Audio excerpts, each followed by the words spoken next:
আমন্ত্রণ দীপ্ত সংবাদে আপনাদের সাথে আছি আমি ইয়াসমিন সুমনা। শুরুতেই সংবাদ শিরোনাম। পায়রা বন্দরের নাব্যতার সংকটে কমে গেছে বিদেশি জাহাজ, সুষ্ঠু ব্যবস্থাপনার তাগিদ সংশ্লিষ্টদের। গাজীপুরে বন্ধের পথে সাহেবদের গামছা হিসেবে পরিচিত তোয়ালে শিল্প, কাঁচামালের মূল্য বৃদ্ধি। চাঁপাইনবাবগঞ্জ সীমান্তে অন্ধকারে পুশিন চেষ্টা বিএসএফের, বাধা দিল বিজিবি ও গ্রামবাসী।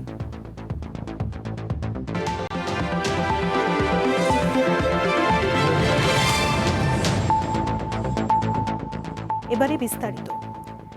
নানা কারণে পায়রা বন্দরের গভীরতা কমে আসছে। 10.5 মিটার গভীরতার চ্যানেলটি এখন মাত্র 6 মিটার রয়েছে।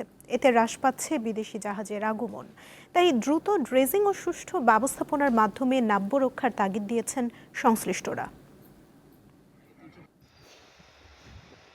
সরাসরি পায়রা বন্দরের এই টার্মিনালে 10.5 মিটার গভীরতার দেশি বিদেশি মাদার ভেসেল ভিড়ানোর লক্ষ্যে রামনাবাদ চ্যানেলের 75 কিলোমিটার এলাকায় ক্যাপিটাল ড্রেজিং করে বন্দর কর্তৃপক্ষ।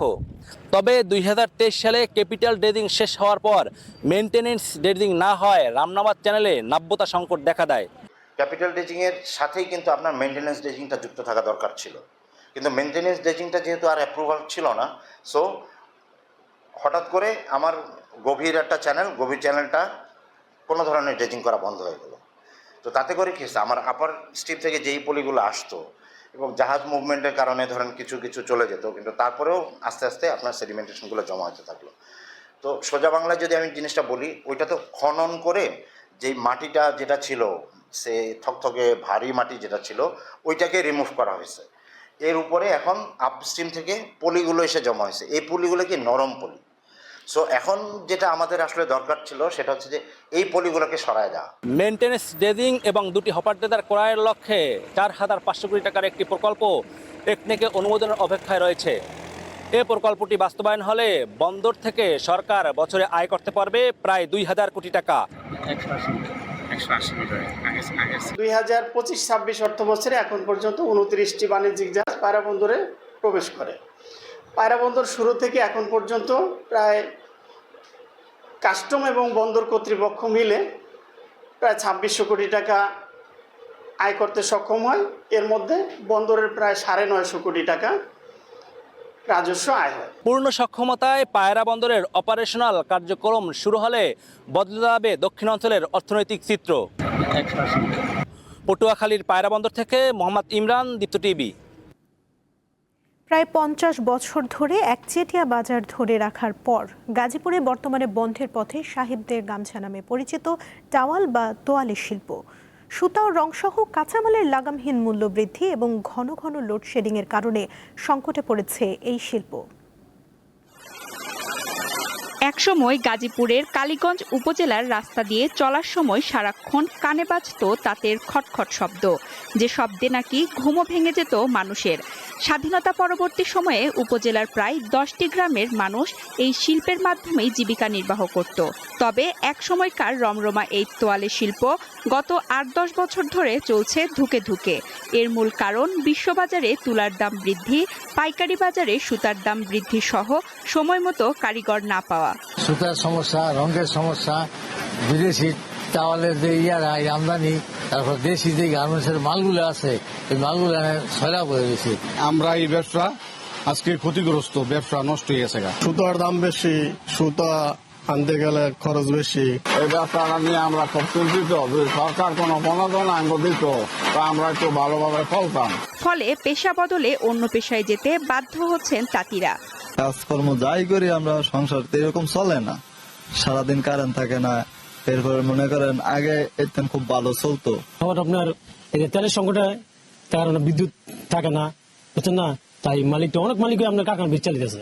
এই কুটির শিল্পকে টিকিয়ে রাখতে সহযোগিতার আশ্বাস দিয়েছেন গাজীপুরের জেলা প্রশাসক। যেখানে যেখানে আমাদের কাজ করার সুযোগ আছে আমরা সরকারকে জানাবো, এবং আমাদের পক্ষ থেকে তাৎক্ষণিকভাবে কোনো হেল্প, কোনো ধরনের সহায়তা, সুযোগ সুবিধা যদি থাকে সেটি আমরা প্রোভাইড করব। বিদেশি তোয়ালে আমদানি বন্ধ এবং তোয়ালে শিল্পের কাঁচামালের পর্যাপ্ত সরবরাহ নিশ্চিত করা সহ তাঁত মালিকদের প্রণোদনার ব্যবস্থা এবং সহজ শর্তে ঋণ দেওয়া গেলে এই শিল্পকে রক্ষা করা সম্ভব হবে বলে মনে করেন সংশ্লিষ্টরা। সঞ্জিদা স্নিগ্ধা, দীপ্ত, বার্তাকক্ষ। চাঁপাইনবাবগঞ্জ সীমান্তে রাতের আধারে বিএসএফের পুশিন চেষ্টা বিজিবি ও গ্রামবাসীর তৎপরতায় ব্যর্থ হয়েছে।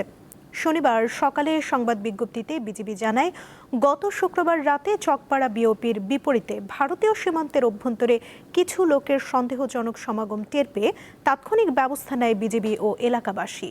শূন্যরেখা থেকে প্রায় ৬০০ গজ ভারতের অভ্যন্তরে মুসলিম পাড়া নামক স্থানে আনুমানিক ১২ জন লোকের সমাগম লক্ষ্য করা যায়। খবর পেয়ে বিজিবি টহল দল দ্রুত ঘটনাস্থলে পৌঁছায় এবং স্থানীয়দের সহায়তায় সতর্ক অবস্থান নেয়। ফলে অনুপ্রবেশের চেষ্টা ব্যর্থ হয়। সীমান্তের ওই এলাকায় বিজিবি ও স্থানীয় জনসাধারণের কড়া নজরদারি বহাল রয়েছে।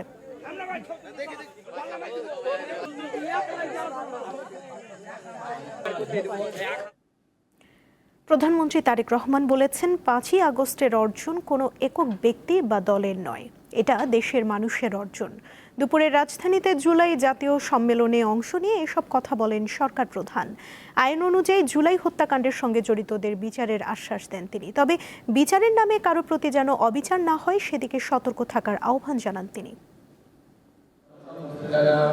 ২৪ মাস পর আবারও ফিরে আসা ২০২৪ সালের জুলাইয়ের স্মৃতিকে স্মরণ করে এই আয়োজন। জুলাই ২৪ শহীদ পরিবার সোসাইটি ও আমরা জুলাই যোদ্ধার যৌথ উদ্যোগে আয়োজিত এই সম্মেলনে যোগ দেন সরকার প্রধান। শেখ হাসিনা সরকারের বিরুদ্ধে ওই গণ অভ্যুত্থানে নিহতদের পরিবারের সদস্যদের হাতে অনুষ্ঠানে স্মৃতিস্মারক তুলে দেন প্রধানমন্ত্রী। স্মৃতিস্মারক গ্রহণ করছেন মাননীয় প্রধানমন্ত্রী। জাতিকে দ্বিধা বিভক্ত করে দেশকে এগিয়ে নেওয়া যায় না উল্লেখ করে যারা বাংলাদেশের অস্তিত্ব বিশ্বাস করে তাদেরকে দেশ ঐক্যবদ্ধ রাখতে এগিয়ে আসার আহ্বান জানান তারেক রহমান। আমরা চাই না জাতিকে দ্বিধা বিভক্ত করে সামনে এগিয়ে যেতে, কারণ জাতিকে বিভক্ত করে দেশকে কখনো সামনে নেওয়া যায় না। দেশকে সামনে একমাত্র তখনই নেওয়া সম্ভব যদি আমরা সমগ্র জাতিকে ঐক্যবদ্ধ করতে পারি। সবার অংশগ্রহণে গণ অভ্যুত্থান হয়েছে বলেও উল্লেখ করেন তিনি।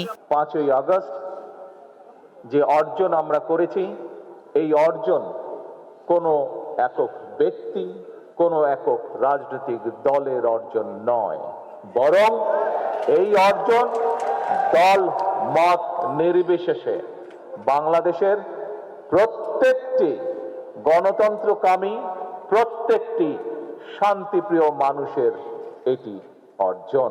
এ সময় নিজের ও পরিবারের সদস্যদের ওপর হওয়া অন্যায় ও নির্যাতনের কথাও তুলে ধরেন প্রধানমন্ত্রী। আমার মায়ের সন্তান হিসাবে আমি নিশ্চিত আমার মা আমাকে বলতেন,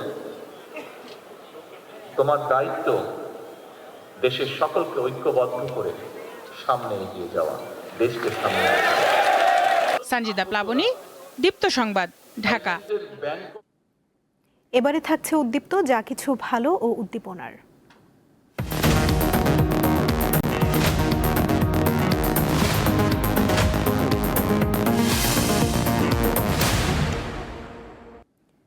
মাদারীপুরের একটি গ্রামের সড়কে প্রবাসীদের উদ্যোগে বসানো হয়েছে ল্যাম্পপোস্ট, যা পুরো গ্রামকে আলোকিত করার পাশাপাশি ভূমিকা রাখছে অপরাধ নিয়ন্ত্রণে। এতে কমে এসেছে চুরি, ডাকাতি, ছিনতাই ও মাদক সহ বিভিন্ন অপরাধ কর্মকাণ্ড। গ্রামের নাম দক্ষিণ বাঁশকান্দি। গ্রামটিতে রয়েছে বাঁশঝাড় বাগান ও জঙ্গল। এটি মাদারীপুরের শিবচর উপজেলার প্রত্যন্ত একটি গ্রাম। দিনের বেলাতেও গ্রামের বেশিরভাগ এলাকা অন্ধকার থাকে। সন্ধ্যার পর অবস্থা আরো ভয়ানক হয়ে ওঠে। বাড়িঘরে আলোর ব্যবস্থা থাকলেও সড়কের অবস্থা ছিল ভয়াবহ। এতে ওই এলাকায় বেড়ে যায় চুরি, ডাকাতি, ছিনতাই ও মাদকের মতো অপরাধ। এই অবস্থা পরিবর্তনের উদ্যোগ নেয় স্থানীয় প্রবাসীরা। তাদের অর্থায়নে সড়কে স্থাপন করা হয়েছে ১৪০টি সৌর ল্যাম্পপোস্ট। চুরি, ছিনতাই এবং মাদকের তারা অনেক ঘোরাফেরা করত। চুরি ডাকাতি হতো, তারপরে অ্যাক্সিডেন্ট হতো। ৬ নং ওয়ার্ডের ঝুঁকিপূর্ণ স্থান, সে জায়গায় আমরা লাইটগুলা লাগানোর চিন্তা ভাবনা আছে। যুব সমাজের পক্ষ থেকে এই ল্যাম্প পোস্টগুলি আনা হয়েছে। আমরা বিভিন্ন স্থানে এগুলি আমরা দিব। মোড়ে মোড়ে এই ল্যাম্প পোস্ট স্থাপন করে আমাদের ওয়ার্ডের অনেক উন্নতি হবে, উপকার হবে। এমন উদ্যোগকে স্বাগত জানিয়ে সহযোগিতার আশ্বাস দিয়েছেন উপজেলার নির্বাহী কর্মকর্তা। প্রত্যেক গ্রামের যারা আছে সবাই মিলে যদি এভাবে এগিয়ে আসে তাহলে আমরা শিবচরকে মাদক মুক্ত করতে পারবো এবং একটি শিবচরকে সুন্দর একটি উপজেলা হিসেবে গড়ে তুলতে পারবো। অপরাধ নিয়ন্ত্রণে ভবিষ্যতে পুরো ইউনিয়নে সিসিটিভি ক্যামেরা স্থাপন ও পাহারাদার নিয়োগের পরিকল্পনার কথা জানান এলাকার প্রবাসীরা। কামরুন নাহার, দীপ্ত, বার্তাকক্ষ। এবারে কেওয়াই স্টিল চট্টগ্রাম সংবাদ।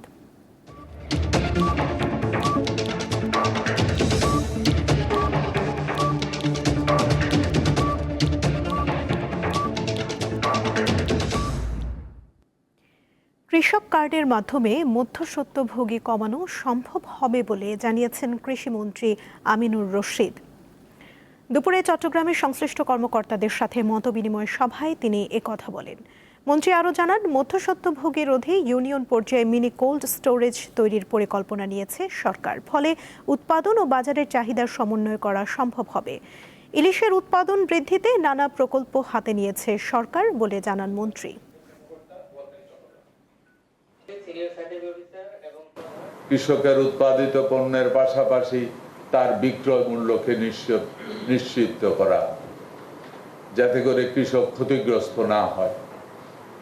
এই কৃষিকাজ সবগুলি সমস্যাকে এক পর্যায়ে সমাধান রেখে নিয়ে আসবে নিয়মতান্ত্রিকভাবে। এ কারণে কৃষিকাজ চালু করা হয়েছে। চট্টগ্রামকে লজিস্টিক হাব এবং চট্টগ্রাম শাহ আমানত আন্তর্জাতিক বিমানবন্দরকে কার্গো হাবে পরিণত করা হবে বলে জানিয়েছেন অর্থমন্ত্রী আমির খসরু মাহমুদ চৌধুরী।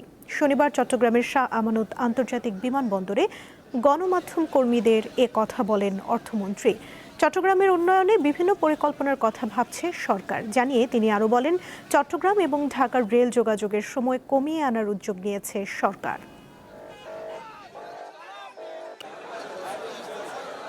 সবকিছু মিলিয়ে চট্টগ্রামের সম্ভাবনাকে মাথায় রেখে আমাদের পরিকল্পনায় অনেক কিছু আমরা নিয়ে আসছি। এখানে আমরা 600 একর জমি নিয়ে ফ্রি জোনের, নদীর ওপারে ফ্রি জোনের একটা সিদ্ধান্ত নিয়েছি।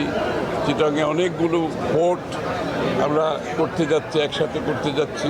চিটাগাং কি, যেটা আগে আমি বারবার বলেছি চট্টগ্রামকে একটা লজিস্টিক্যাল হাব করার জন্য, সেটার বাজেটে সেটা প্রতিফলন ঘটেছে।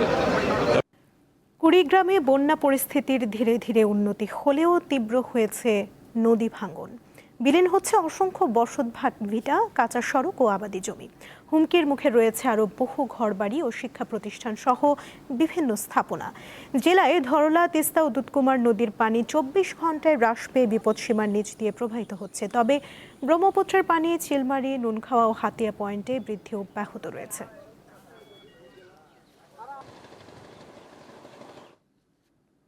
নারায়ণগঞ্জের সোনারগাঁয়ে ছিনতাইয়ের অভিযোগে আসামি ধরতে গিয়ে হামলার শিকার হয়েছে 3 পুলিশ সদস্য সহ 4 জন। দুপুরে উপজেলার বৈদ্যের বাজার ইউনিয়নের সাতভাইয়াপাড়া এলাকায় এ ঘটনা ঘটে। আহত পুলিশ সদস্যরা হলেন সোনারগাঁ থানার উপপরিদর্শক সুরুজ্জামান, কনস্টেবল শাহিন ও মাইনুল এবং পুলিশের সোর্স মাসুম মিয়া। গোপন সংবাদের ভিত্তিতে অভিযানে যায় পুলিশ। এ সময় সাগর ও তার ভাই সজল ধারালো দা দিয়ে অতর্কিত হামলা চালায়। এতে 3 পুলিশ সদস্য সহ 4 জন আহত হন। পরে খবর পেয়ে অতিরিক্ত পুলিশ ঘটনাস্থলে পৌঁছে আহতদের উদ্ধার করে হাসপাতালে নেওয়া হয়। এ ঘটনায় আইনগত ব্যবস্থা নেওয়ার কথা জানায় পুলিশ।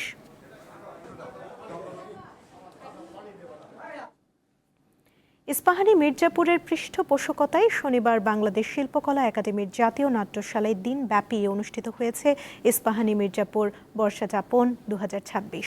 সকালে সঙ্গীত, নৃত্য, আবৃত্তি ও চা আড্ডার মাধ্যমে অনুষ্ঠানের সূচনা হয়। দিনভর বর্ষা নিয়ে রবীন্দ্র ও নজরুল সঙ্গীত, নৃত্য এবং আবৃত্তি পরিবেশনা দর্শকদের মুগ্ধ করে। পাশাপাশি ইস্পাহানি মির্জাপুর চা এবং ঐতিহ্যবাহী পিঠা, পুলি, লুচি ও হালুয়া সহ বিভিন্ন খাবারের স্টল ছিল দর্শনার্থীদের জন্য। আয়োজকদের মতে বাঙালির সংস্কৃতি, ঐতিহ্য ও ঋতুভিত্তিক উৎসবকে লালনের ধারাবাহিক উদ্যোগের অংশ হিসেবে এই অনুষ্ঠানে আয়োজন করা হয়েছে।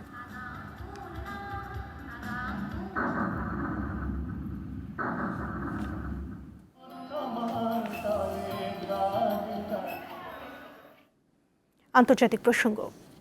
ইরানের নিহত ও সাবেক সর্বোচ্চ নেতা আয়াতুল্লাহ আলী খামেনির অন্ত্যেষ্টিক্রিয়ার আনুষ্ঠানিকতা শুরু হয়েছে। স্থানীয় সময় শনিবার সকালে তেহরানে ইমাম খোমেনি মসজিদ কমপ্লেক্সে এই অনুষ্ঠান শুরু হয়। খামেনিকে বিদায় জানাতে বিপুল সংখ্যক মানুষের উপস্থিতির কারণে ফজরের আজানের সময় মসজিদ কমপ্লেক্সের দরজা খুলে দেওয়া হয়। এ সময় শ্রদ্ধা জানাতে আসা ইরানিদের হাতে ছিল দেশের পতাকা, বদ্ধ হাতের মুষ্টির প্রতীক আয়াতুল্লাহ আলী খামেনি এবং বর্তমান সর্বোচ্চ নেতা মুস্তফা খামেনির ছবি। প্রয়াত নেতাকে বিদায় জানানোর পাশাপাশি বর্তমান নেতার প্রতি আনুগত্য প্রকাশ করেন ইরানের জনগণ।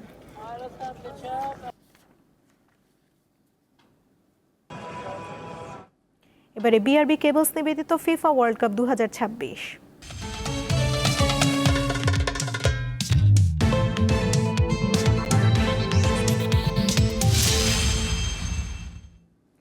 দারুণ এক ফুটবল রোমাঞ্চ ছড়ানো ম্যাচে কেপ ভার্দেকে ৩-২ গোলের হারিয়ে বিশ্বকাপের শেষ ষোলোয় উঠেছে আর্জেন্টিনা।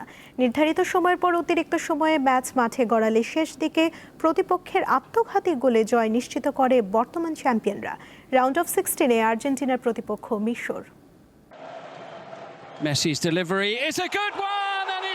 কি ছিল না এই ম্যাচে, রীতিমতো টুইস্ট আর ক্লাইম্যাক্সের পর্ষা নিয়ে বসেছিল ম্যাচটি।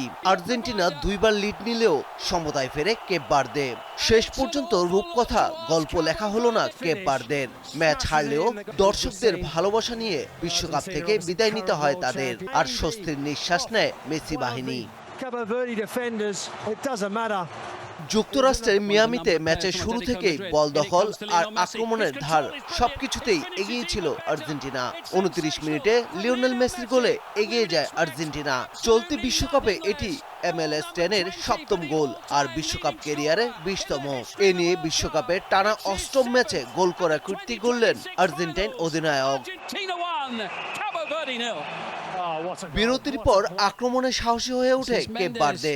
59 মিনিটে লারুস দুয়ার্তের দুর্দান্ত গোলে সমতায় ফিরে দেশটি।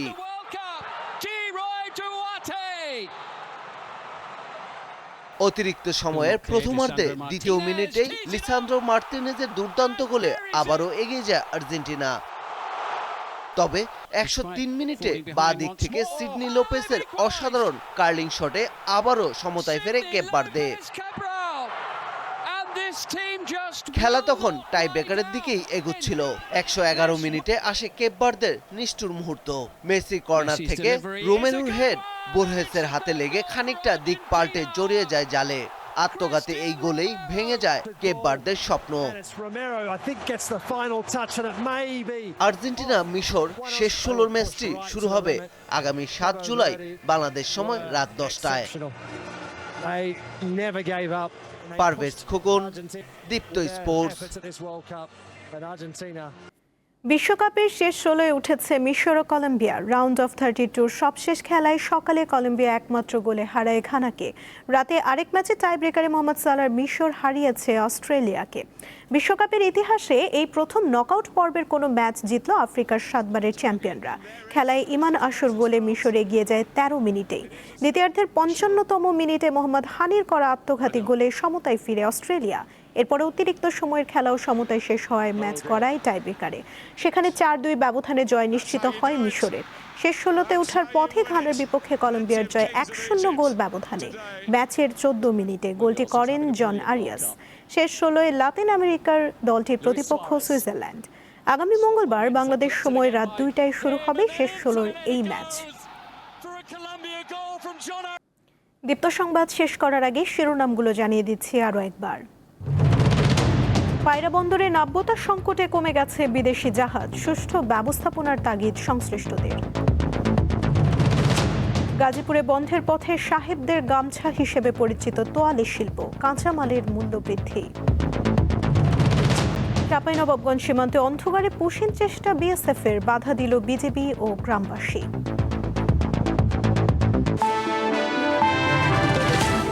এই ছিল এখনকার মতো। পরবর্তী সংবাদ সন্ধ্যা 6টা 40 দেখার আমন্ত্রণ রইল। এছাড়া আরও তথ্য পেতে যুক্ত থাকুন দীপ্ত ডিজিটাল প্ল্যাটফর্মের সাথে। ধন্যবাদ সবাইকে।